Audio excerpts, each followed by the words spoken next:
পরিবেশ, সুসংগঠিত পরিবেশ, যে স্লোগান নিয়ে আপনারা আজকের এই উৎসবের ডাক দিয়েছেন, নতুন বাংলাদেশের অঙ্গীকার, সৎ এবং দক্ষ ইঞ্জিনিয়ার। আজকের এই পরিবেশ, এই নতুন যাত্রা, এই নিউ ডাইমেনশন, নতুন স্বাধীনতা, নতুন বাংলাদেশ নির্মাণের অঙ্গীকারের যে পটভূমি তৈরি হল, এর পিছনে হাজার হাজার ছাত্র জনতার শাহাদাতের রক্তে এই দেশ রঞ্জিত হয়েছে। প্রায় 20,000-এর ঊর্ধ্বে ছাত্র জনতা আহত, ক্ষতবিক্ষত, পঙ্গু, চোখ নেই, হাত নেই, পা নেই, মাথার মগজ ছুঁড়ে দিয়েছে। আজকে সেই সন্তানহারা মা, স্বামীহারা বিধবা, সব তাদের চোখের পানি, শহীদদের রক্ত, আহতদের ক্ষতবিক্ষত চিহ্ন নিয়ে আজকে এখানে আমরা সম্মেলন করতে পারছি।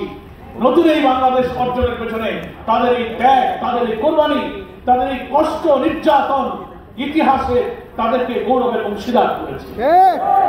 আজকে এই নতুন বাংলাদেশ যারা দেখে যেতে পারেনি, আজকে আহত ক্ষতবিক্ষত হয়ে বাড়ির ঘরে বসে হাসপাতালের চিকিৎসায় যারা কষ্ট পাচ্ছে, নির্যাতনের ক্ষত চিহ্ন নিয়ে যারা অস্ত্রসিক্ত হচ্ছে, তারা আজকে নতুন বাংলাদেশ নির্মাণের গর্বিত অংশীদার হয়েছে। আমরা আজকে এই উৎসব মুখর পরিবেশে 27তম প্রতিষ্ঠা বার্ষিকী করতে পারায় আমরা মনে করি এর পিছনে তাদের এই রক্তে আত্মত্যাগ একটা বিরাট অবদান তাদের আছে।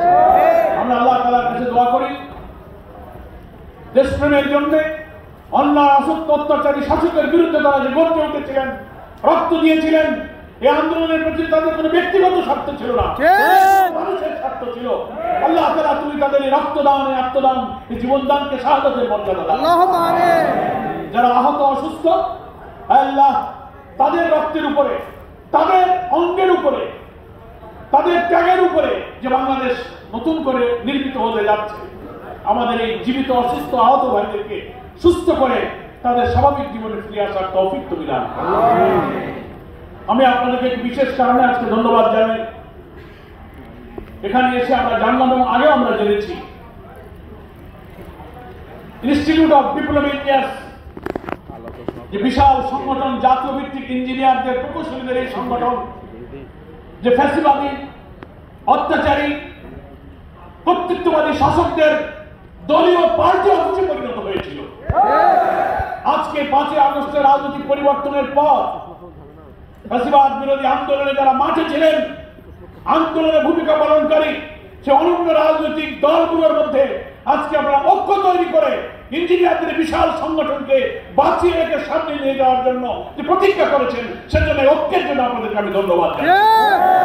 প্রিয় ভাইরা আমার, খুব দুঃখের সাথে বলতে হয়, 5ই আগস্টের এই বা জুলাইয়ের এই গণঅভ্যুত্থানের পরে জাতির আশা আকাঙ্ক্ষা ছিল, 5ই আগস্টের বিপ্লব যে নবচেতনা ছিল, সে চেতনা ছিল যে ফ্যাসিবাদের বিরুদ্ধে আমরা ঐক্যবদ্ধ থাকবো।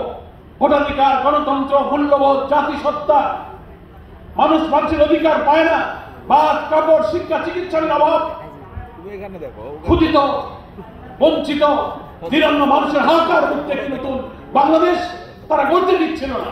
তাই তার বিরুদ্ধে জাতি এক দফার আন্দোলনে গিয়ে কোটি কোটি মানুষ এই স্বৈরাচারের পেটকটাকে দেশ থেকে বিদায় করেছে। সেই চেতনা ছিল যে আমরা আর আমাদের এই দেশ গড়ার জন্য আমরা বিভেদ করব না, অনৈক্য করব না। যে এক দফার চেতনা গোটা জাতিকে ফ্যাসিবাদের প্রতি ঐক্যবদ্ধ করেছিল, সেই চেতনার উপরে দেশকে আজকে ঐক্যে অটুট থাকার প্রয়োজন ছিল।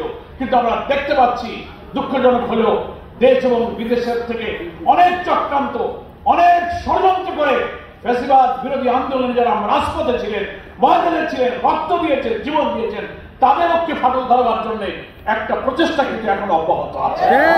নানান বিতর্ক তৈরি করে অপ্রয়োজনীয়,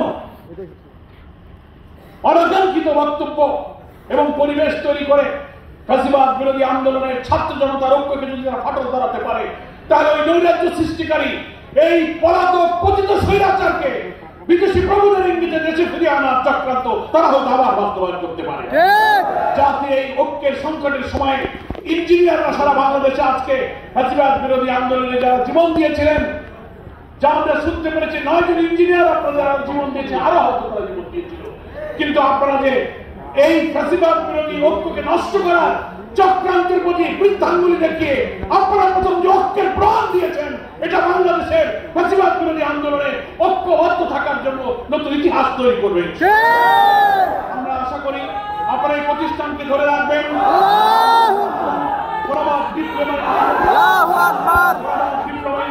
বাংলাদেশ এই সংগঠনকে 27 বছর আপনারা অতিক্রম করছেন।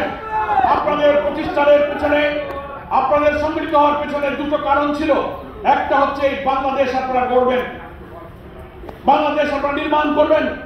আমাদের দেশ শিক্ষা, শিল্প, প্রযুক্তি, সভ্যতা নির্মাণে আমরা দেশের নাগরিক হিসেবে যেমন অবদান রাখবো, তেমনি আমি যে পেশায় আছি আমার পেশাগত দক্ষতা, আমার জ্ঞানগত দক্ষতা, আমার চারিত্রিক নৈতিক সমস্ত যোগ্যতা অর্জন করে আমি আমার জীবনের লক্ষ্য নিয়ে এই বাংলাদেশকে একটি আদর্শ কল্যাণ রাষ্ট্র গঠনের জন্য আমি ইঞ্জিনিয়ার হিসেবে আমি ভূমিকা রাখবো। একদিকে নতুন বাংলাদেশ গড়ার অঙ্গীকার, আবার আমার পেশাগত জীবনে আমার সততা, চরিত্র, নৈতিকতাকে তৈরি করে একজন সৎ প্রকৌশলী হব।